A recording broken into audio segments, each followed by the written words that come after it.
Oke, sekarang kita lihat keuntungannya. Jadi persamaan keuntungannya itu adalah 15.000 kali jumlah donat yang dibuat ditambah dengan 25.000 kali jumlah bolu yang dibuat. Jadi jumlah bolu donat yang dibuat adalah X dan jumlah bolu yang dibuat adalah Y. Ya. Nah, yang pertama kita untuk menentukan atau menyelesaikan persamaannya. Jadi kalau dalam grafik maka area keuntungannya itu ini ya himpunan penyelesaiannya. Nah, yang pertama, untuk persamaan pertama, kita nolkan Y-nya. Jadi Y-nya kita anggap nol. Apakah boleh dibalik? Bisa dibalik ya. Nanti kita coba kalau dibalik, apakah hasilnya sama? Seharusnya sama hasilnya. Ya,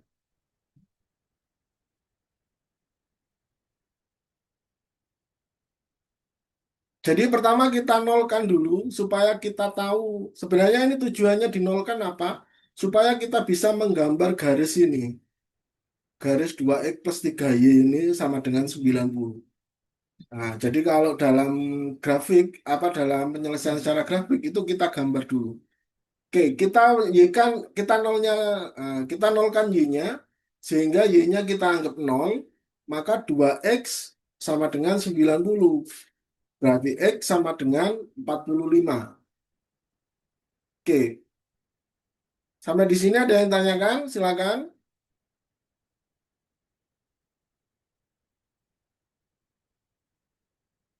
Nah, ada ya. Baik. Sehingga ini nanti titiknya adalah 45,0. Kemudian yang satunya kita nolkan, kalau tadi kita nolkan Y-nya, maka yang ini kita nolkan X-nya. Ya, kita nolkan X-nya, jadi X-nya sama dengan nol, berarti 3Y sama dengan 90, Y sama dengan 30. Nah, sehingga di sini ada titik 0,30. Ini titiknya. 0,30 ini maksudnya apa sih? Ketika X-nya nol, Y-nya sama dengan 30 gitu loh. Begitu juga ini. 45,0 ini maksudnya apa? Ketika Y-nya nol, X-nya sama dengan 45. Nah ini kalau kita gantian, ini kita Y-nya yang kita nolkan, maka ini nol, berarti X-nya sama dengan 90. Berarti 0, 30, yang ini 90, 0. Nah, titik maksimal itu, maksimal dari keuntungan itu sebenarnya antara empat titik ini. Yang pertama ini, yang kedua ini, atau ini, atau ini. Ada tiga kemungkinan ini. Nah, ini yang kita harus cari tahu mana yang titik itu, yang titik maksimalnya. Cari tahunya gimana? Kita cari perpotongannya dari dua persamaan ini, yaitu persamaan tepung dan persamaan mentega. Cara mencari perpotongannya gimana? Kita eliminasikan gini. Ini adalah untuk mencari perpotongannya. Jadi 2X plus 3Y sama dengan 90, X plus 3Y sama dengan 90, kita kurangi. Jadi persamaan satu kira kurangi persamaan dua. Persamaan satu kita kurangi persamaan dua. 2X kurangi X adalah X. 3Y kurangi 3Y adalah 0. 90 kurangi 90 adalah 0. Berarti X sama dengan 0. Nah, kalau tadi X sama dengan 0, maka di dua titik ini dia adalah 0 kok. Y-nya adalah 30 ya. Ketika X sama dengan 0, berarti Y-nya sama dengan 30. Sehingga 0,30 ini adalah nilai maksimalnya, perpotongannya. Nah, ini. Ya, karena itu kita masukkan nilainya adalah 0,30. Jadi X-nya adalah 0, Y-nya adalah 30. Jadi kita buat hanya bolu saja sebanyak 30 loyang. Sehingga keuntungannya adalah 750.000. Sekali lagi, jangan dianggap bahwa ya sudah kita buat yang untungnya lebih banyak saja gitu misalnya. Jangan dianggap seperti itu. Karena sekali lagi tergantung dari persamaan satu dan duanya. Karena saya sering menemukan soal meskipun keuntungannya gini, apa beda seperti ini, tetap tidak bisa dianggap bahwa keuntungan maksimal jika hanya membuat yang untung paling besar. Ada beberapa soal yang justru akan lebih maksimal keuntungannya jika membuat hanya yang paling kecil. Ini salah satu contoh ya. Contoh lain misalkan tentang bagasi pesawat gitu ya. Jadi kalau kita tahu bagasi pesawatnya antara yang kelas bisnis dengan kelas eksekutif itu kan beda kapasitas anunya apa namanya maksimalnya ya. Kalau yang ekonomi maksudnya kok eksekutif. Bisnis dengan ekonomi kan beda. Kalau ekonomi biasanya hanya dibatasi 20 kilogram, tapi kalau yang bisnis itu bisa 30 lebih ya. Nah, sedangkan pesawat tetap punya kapasitas maksimal, tidak boleh bagasinya lebih dari itu. Nah, itu bisa dihitung mana yang lebih menguntungkan gitu. Berapa komposisi antara penumpang bisnis dan ekonomi supaya lebih untung. Dengan kondisi tadi itu, kondisi pertamanya adalah tidak boleh jumlah bagasinya melebihi ketentuan maksimal dari bagasi. Kalau yang ini, batasan maksimalnya adalah jumlah tepung dan jumlah mentega. Jadi dalam soal-soal seperti ini, itu pasti ada ini, batasan maksimalnya ini. Bisa juga bentuknya adalah parkir mobil, misalkan. Parkir mobil, kalau mobil butuh luas sekian, satu mobil butuh luas sekian, satu sepeda motor butuh luas sekian. Sedangkan lahan parkirnya maksimal adalah luasnya sekian ya. Nah itu batasannya di situ. Ya, jadi contoh-contoh soal seperti itu nanti kalau misalkan mau bisa di request saja mau bab yang mana itu bisa kita bahas lebih khusus. Misalkan mau bab seperti ini, jadi 90 menit kita bahas ini aja gitu loh supaya benar-benar paham gitu. Itu bisa nanti, bisa request seperti itu ke Mbak Admin ya. Ini pun hasil request ya TKA ini ya. Sebenarnya awalnya saya dijadwalkan kimia ya, tapi kemudian hari Rabu ya, nggak salah, itu Mbak Admin mengumumkan lagi bahwa ada request untuk membahas soal TKA ya. Ya, ada lagi yang tanyakan tadi untuk soal nomor 2. Sebenarnya kalau mau apa, kalau ada soal jenis seperti ini itu akan lebih paham ya. Kalau satu soal memang masih agak gimana gitu.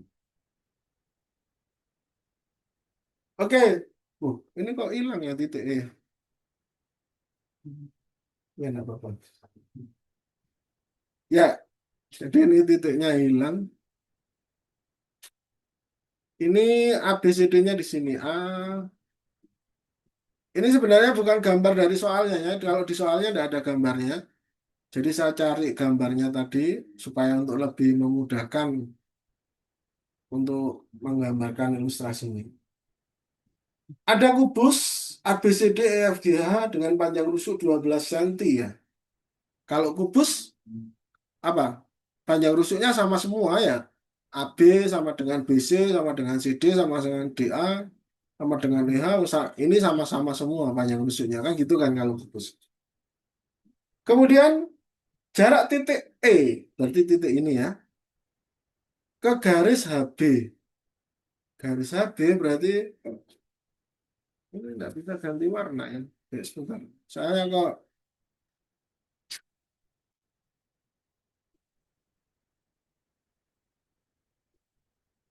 oh bisa.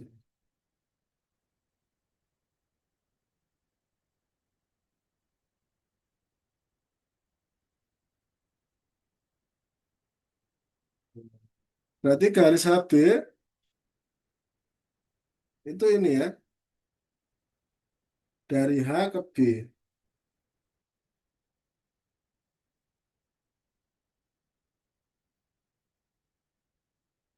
Jadi garis HB ini adalah diagonal ruang ya. Jadi kalau di kubus atau di balok itu ada yang namanya diagonal ruang, ada yang namanya diagonal bidang. Kalau diagonal bidang itu gini, dari sini ke sini, dari A ke F, ini adalah diagonal bidang. Ya, atau dari C ke F ini diagonal bidang ya. Nah, ambil biar nggak bingung. Jadi ini adalah diagonal ruang ya. Yang ditanyakan adalah jarak titik E ke garis ini. Nah, berarti ini ya jaraknya ya. Kalau ini misalkan dia adalah di titik O ya, katakanlah. Berarti yang ditanyakan adalah panjangnya EO ya. Oh, sebentar. Tak ganti warna lagi ya kalau di situ. Satu kali lagi ya. Oke, kita lihat segitiga EHB. Jadi ini adalah segitiga EHB. Mana segitiga EHB ini ya? Bisa dibayangkan ya. Jadi kalau persoalan seperti ini itu memang istilahnya butuh kecerdasan spasial ya. Apa itu kecerdasan spasial? Kecerdasan spasial itu kecerdasan dalam membayangkan bangun ruang ini salah satunya itu. Kalau kita lihat di sini segitiga EHB ini akan siku-siku di E sehingga kita keluarkan segitiganya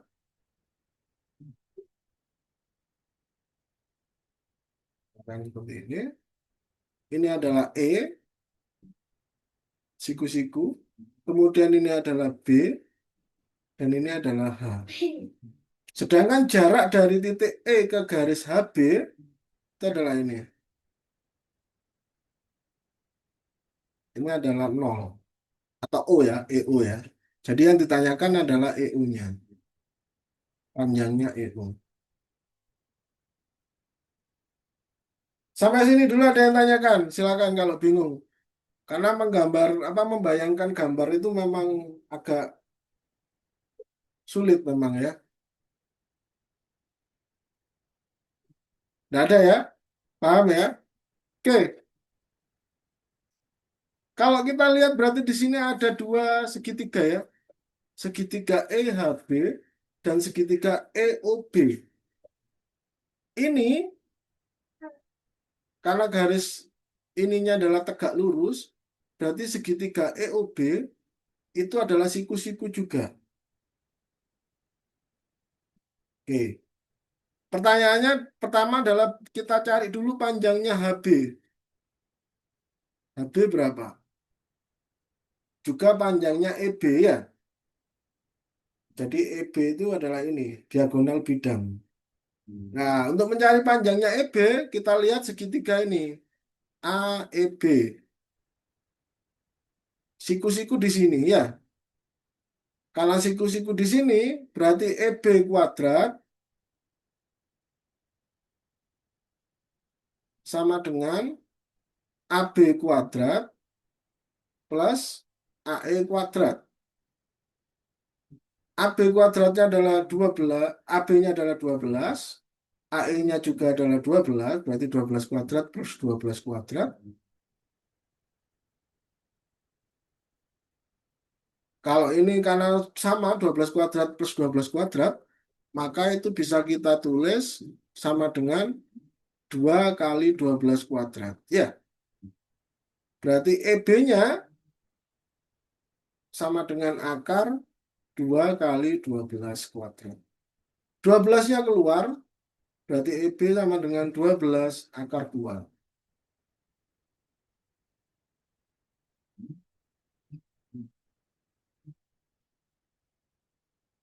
Silakan kalau mau ada yang tanyakan, kalau bingung. Kalau bingung, silakan ditanyakan. EB kuadrat sama dengan AB kuadrat plus AE kuadrat dari mana? Persamaan Pitagoras ya. Nggak ada ya, nggak ada yang bingung ya. Baik, kita lanjut. Kemudian kita lihat HB. Ya, HB atau ya HB aja ya, kalau dibalik kurang enak. Ya, kita lihat segitiga HBD.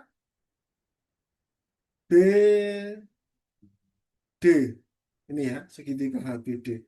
Siku-siku di D. Ya, sehingga HBD ini, HB ini adalah sisi miring dari segitiga HBD.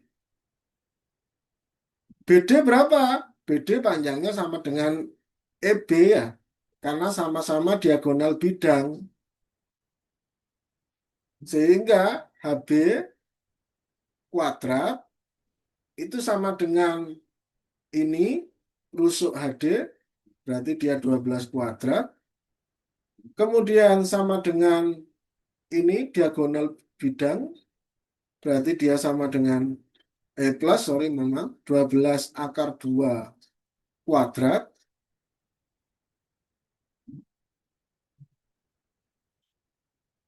Jadi kadang tidak perlu dihitung, ini lebih menguntungkan itu daripada 12 kuadratnya dihitung. Sehingga ini akan menjadi 12 kuadrat kali 2.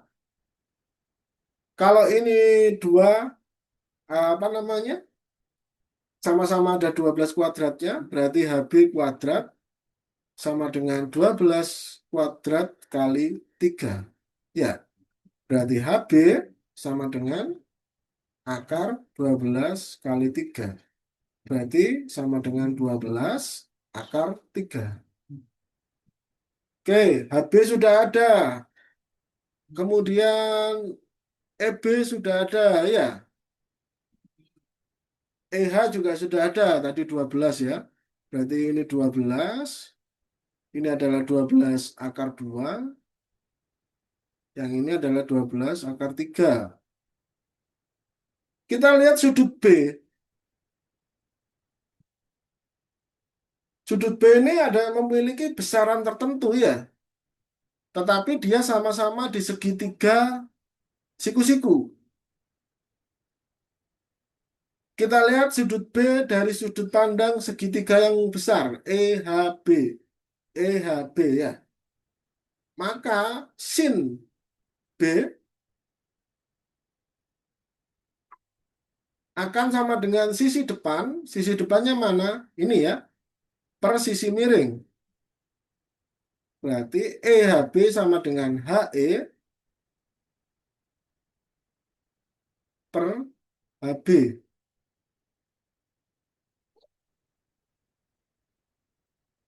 Ini dari sudut segitiga besar ya. Oke, kita lihat dari sudut segitiga. Oh, kok sin ya? Pakai tangan ya, mohon maaf. Bentar. Ini penghapusin. Sebentar. Karena yang dihadapi di sini adalah ini ya. Sisi di depan dan sisi di... Oh ya, sama-sama sisi miring ya. Betul ya. Sisi...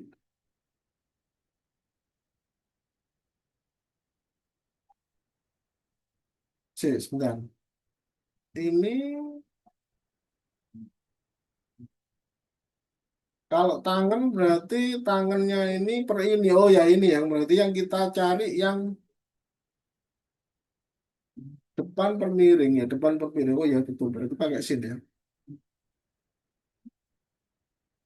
Betul, betul, betul. Nah, mana pensilnya? Oh, ini.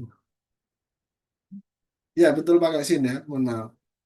Berarti sin B yang segitiga besar, dia akan sama dengan HE per HB ya.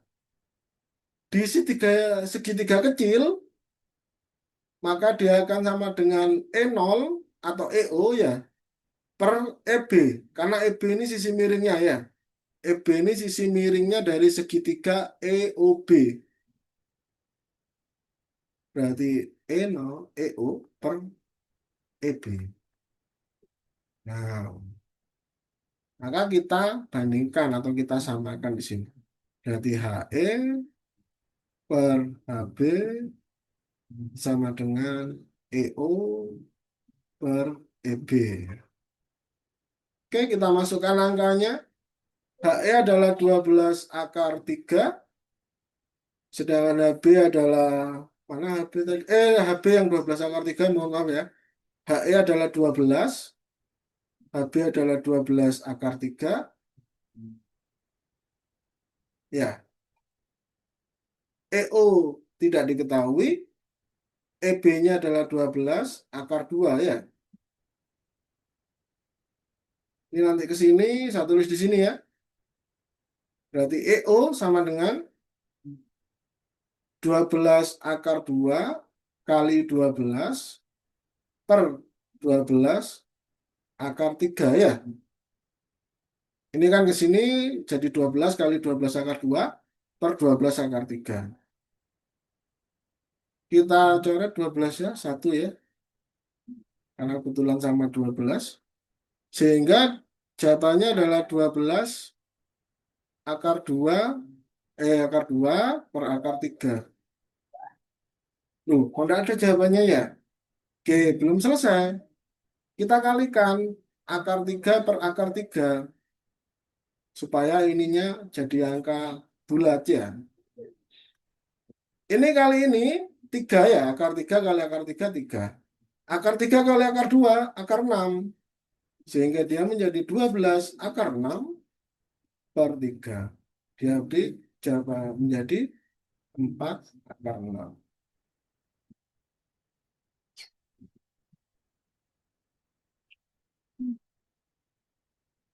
Panjangnya jawabannya ya.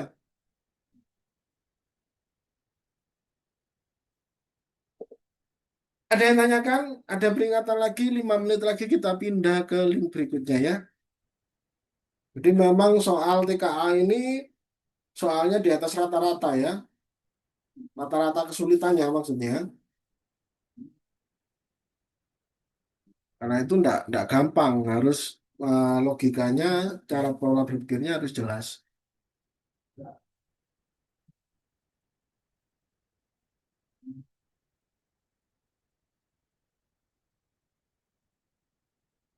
Kalau tidak ada kita lanjutkan.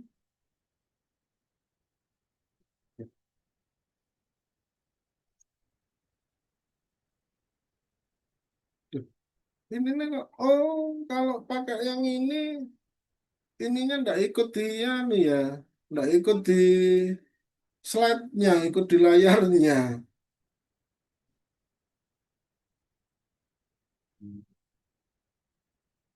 Saya bingung loh, kok tetap ada coretannya ya. Ya, ya, ya, ya. Jadi lebih baik pakai anotasi dari itunya, dari PPT-nya. Ini saya tadi pakai anotasi dari Zoom-nya. Ternyata dia nempel di layar ya, bukan nempel di slide-nya ya. Jadi harus dihapus semua.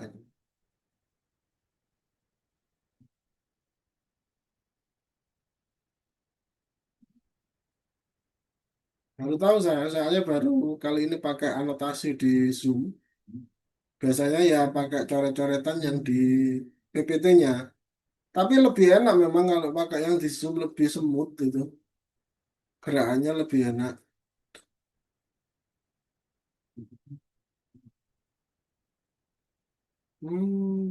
Ya, ya, ya, ya. Paham, paham. Banyak saya coret-coretannya. Tapi untuk di rekamannya kan tetap bisa dilihat ya, nanti ya. Meskipun di PPT-nya harus dihapus. Oke, jadi kita nggak pakai ini. Nah, ini kalau ini anotasi dari PPT-nya. Ada dua fungsi, fungsi F dan fungsi G. Yang fungsi F adalah 2x min 5, sedangkan fungsi G adalah 3x plus 1 per x min 2. Ada 3 pernyataan. Pernyataan pertama, kedua, ketiga. Kita disuruh menentukan yang benar yang mana, yang salah yang mana ya. Atau disuruh menentukan pernyataan ini benar atau salah gitu. Oke, kita mulai karena yang pertama ditanyakan adalah inverse, G inverse. Jadi kita cari dulu G inverse. Jadi persamaan ini G dalam persamaan X ini kan sebenarnya kita bisa tulis dalam Y ya. Y sama dengan 3x plus 1 per x min 2. Apa yang disebut dengan persamaan inverse? Inverse itu adalah kebalikan ya. Sehingga kalau ini adalah Y sama dengan, maka ketika yang ditanyakan adalah inverse, maka kita harus membuat persamaan ini menjadi X sama dengan sekian. Jadi kalau ini Y sama dengan sekian, maka kita harus balik ini menjadi X sama dengan sekian. Contoh ya, misalkan Y sama dengan 2X min 5, misalkan yang fx ya. Ini fx kan Y sama dengan 2X min 5. Kalau ini kita kesinikan, berarti ini jadi Y plus 5 sama dengan 2X. Berarti 2X sama dengan Y plus 5. Berarti X sama dengan Y plus 5 per 2. Nah, maka ini adalah persamaan inverse. Jadi persamaan inverse-nya dari fx itu akan sama dengan X plus 5 per 2. Tapi ketika menulis inverse gini, ini jadi X lagi ya. Ini jadi X lagi. Nah, itu yang dimaksud dengan persamaan inverse ya.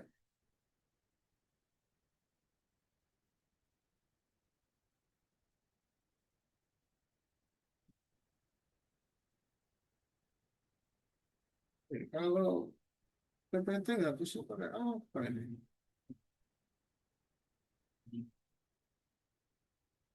Oh ini bisa ya. Oke, ini contoh saja. Saya hapus ya karena takut nggak cukup nanti cara-cara tadi. Contoh persamaan inverse sederhana itu adalah seperti itu. Nah, sekarang kita cari inverse-nya dari G tadi.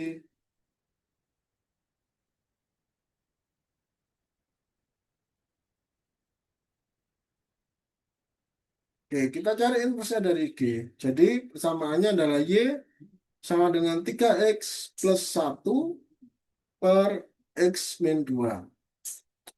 Supaya bisa jadi X sama dengan, maka ini kita pindah ke atas sehingga dia menjadi YX min 2Y. Kita kalikan ya, Y kali X min 2. Y kali X, Y kali min 2 ya. Y kali X jadi YX min 2Y. Kemudian sama dengan 3X plus 1. Nah, supaya mudah, ini kita kumpulkan ke sini ya. Sedangkan ini kita pindahkan ke sini.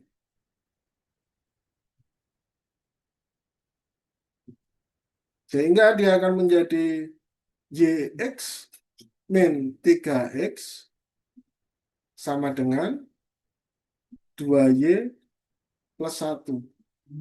Kenapa kok jadi 2Y? Karena dia minus, pindah ke sini jadi plus ya. Sehingga dia menjadi 2Y. Ini sudah sama-sama ada X-nya. Maka kita tinggal keluarkan X-nya. Sehingga dia akan menjadi Y min 3. Sama dengan 2Y plus 1. Nah, yang ditanyakan adalah X sama dengan. Berarti X sama dengan 2Y plus 1 per Y min 3. Atau fungsi G inverse-nya adalah sama dengan 2X plus 1 per X min 3. Nah, kalau kita lihat, berarti ini benar ya. Jadi, bersama atau pernyataan pertama adalah benar. Kayaknya waktunya habis ini. Bentar, cek dulu ya.